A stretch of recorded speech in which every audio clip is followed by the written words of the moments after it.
2020 సంవత్సరం చూడ్డానికి, రాయడానికి, పలకడానికి చాలా బాగుంది. కానీ అనుభవించడానికి మాత్రం అస్సలు బాగోలేదు. దాదాపుగా ప్రపంచంలో అందరి అభిప్రాయం ఇదే. అందుకే పాపం 2020 సంవత్సరాన్ని అందరూ తిడుతున్నారు. ఈ సంవత్సరం దారుణంగా నడిచిందని, వేసుకున్న ప్రణాళికలను నాశనం చేసిందని, ప్రపంచం మొత్తాన్ని బాధలు, ఇబ్బందులకు గురి చేసిందని తిడుతూనే ఉన్నారు.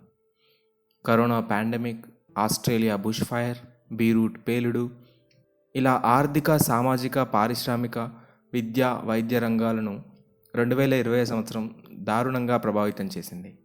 మానవ చరిత్రలో ఇంత దారుణంగా ఒక ఏడాది గడవడం ఇదే మొదటిసారి అంటున్నారు చాలామంది.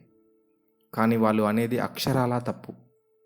2020 సంవత్సరాన్ని వాళ్ళు దగ్గరుండి అనుభవించారు కాబట్టి ఇదే దారుణంగా గడిచిన సంవత్సరం అనుకుంటున్నారు.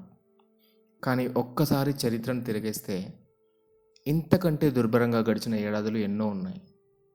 మనం వాటి గురించి తెలుసుకుంటే 2020ని తప్పుగా అంచనా వేసే పరిస్థితి ఉండదు. అవేంటో ఒక్కసారి చూద్దాం. Welcome to learn with GP. Let's get in to the topic.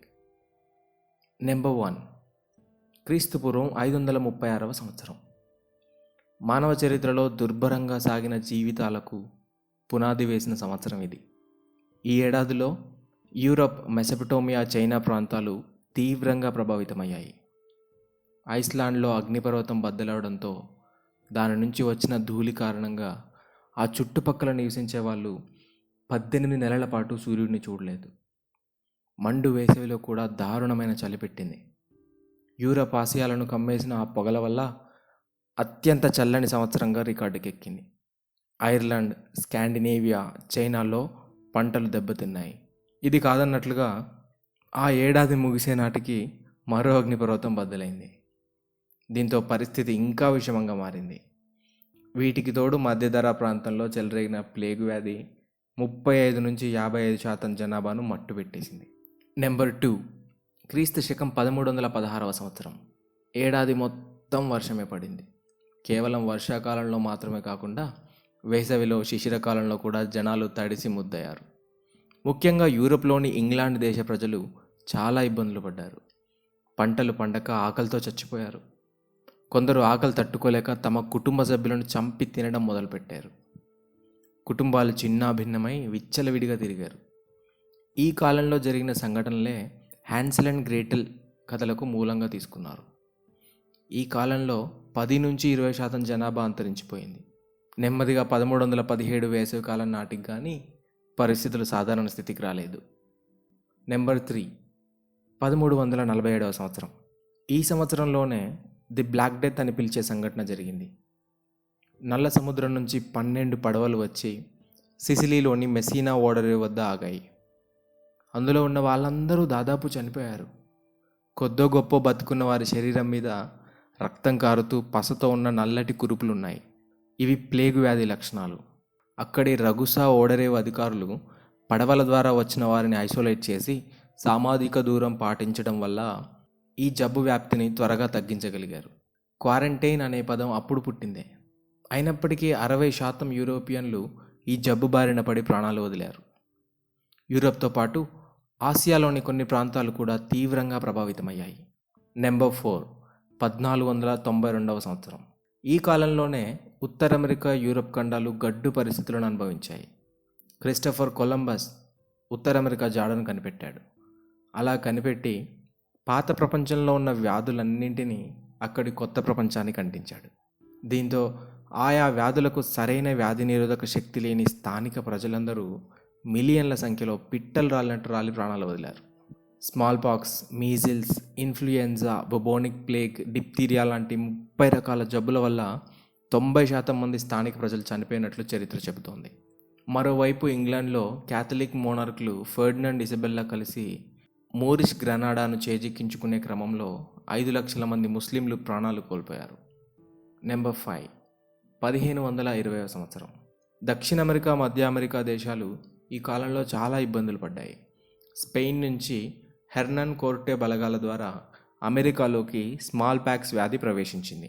యూరోపియన్లు రాకముందు ఇలాంటి వ్యాధి ఒకటి ఉంటుందని కూడా అమెరికన్లకు తెలియదు. దీంతో అక్కడ అప్పటికే ఉన్న అజటెక్ నాగరికతకు చెందిన 16 మిలియన్ల మంది ప్రభావితమయ్యారు. ఒక్క ఏడాదిలోనే దాదాపు 90% మంది అజ్టెక్లు చనిపోయారు. దక్షిణ అమెరికాలో ఉన్న ఇన్కా నాగరికత ప్రజలు కూడా ఈ స్మాల్ పాక్స్ వ్యాధి బారిన పడి ప్రాణాలు వదిలారు. నెంబర్ 6, 1601 సంవత్సరం. పెరూలోని హయానా పుటీనా అగ్నిపర్వతం బద్దలవడంతో France, Switzerland, Russia, Japan, China, Korea దేశాల ప్రజలకు చాలా కాలం పాటు సూర్యరశ్మి దొరకలేదు. రష్యాలో ఏకంగా కరువు పరిస్థితులు ఏర్పడ్డాయి. 2 మిలియన్ల మంది ఆకలితో చనిపోయారు. మాస్కోలో ఒకేసారి 1,27,000 మందిని ఖననం చేసిన దారుణమైన సంవత్సరంగా 1601 సంవత్సరం నిలిచింది.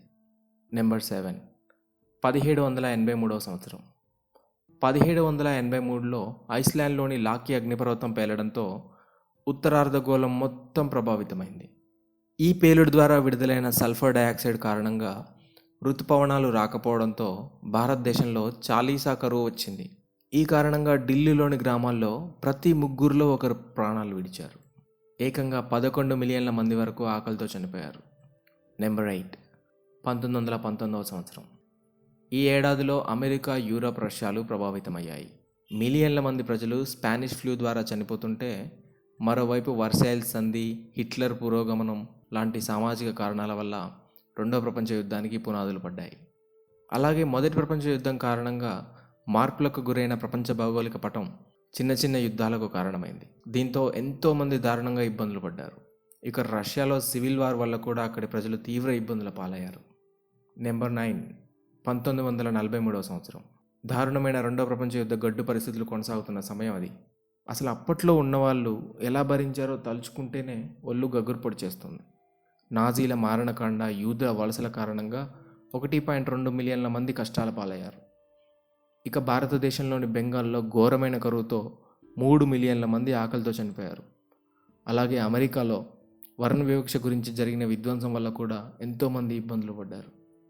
వీటన్నిటితో పోల్చుకుంటే 2020 సంవత్సరం కొంచెం మెరుగైనదని అనుకోవచ్చు. కరోనా కారణంగా ఇప్పటి వరకు ప్రపంచవ్యాప్తంగా 1.58 మిలియన్ల మంది చనిపోయారు. ప్రపంచం మొత్తం ఇబ్బందులు పడుతోంది. అయినప్పటికీ 2020 దారుణమైన సంవత్సరం కాదు. ఎందుకంటే ఇప్పుడు సమాచార వ్యవస్థ బాగా పెరిగింది. కాబట్టి ఒక్కరి ప్రాణం పోయినా కూడా వెంటనే ప్రపంచానికి తెలుస్తోంది. కానీ అప్పట్లో ఇంత సమాచారం లేదు కదా. కాబట్టి ఆయా సంవత్సరాల్లో జరిగిన మరణాలు, ప్రభావితమైన ప్రజల లెక్కలు కేవలం అంచనాలు మాత్రమే. అంచనాలు కాకుండా అప్పటి జీవితాలను, అంటే నిజమైన జీవితాలను పరిగణలోకి తీసుకుంటే అవి ఇంకెంత దారుణమైన సంవత్సరాలుగా మారేవో.